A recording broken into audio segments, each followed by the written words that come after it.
Hello guys, today I'm going to show you how to disable Windows automatic update.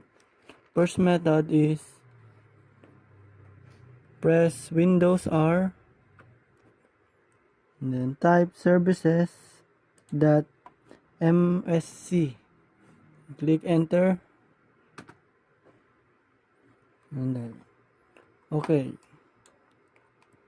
Click anywhere, then press W and find the Windows update. So double click and disable.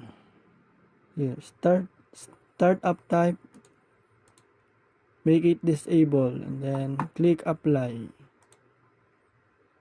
Okay,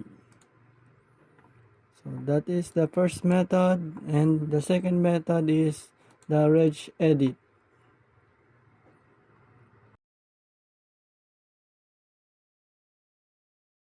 Second method, press Windows plus R, then type regedit.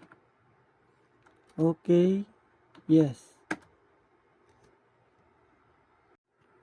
Okay, regedit. So go to local machine, software,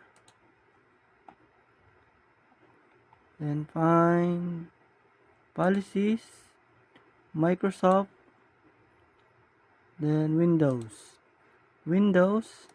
click Windows, then right click, new key, type Windows update.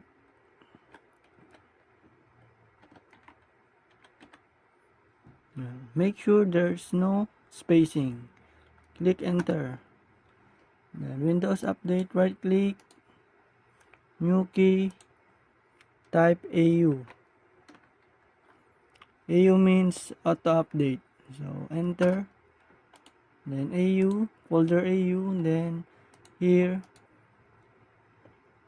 right click, new, then DWORD 32-bit value, type no auto update,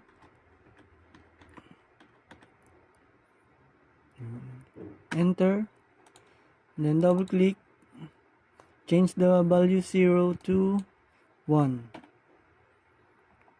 then click OK.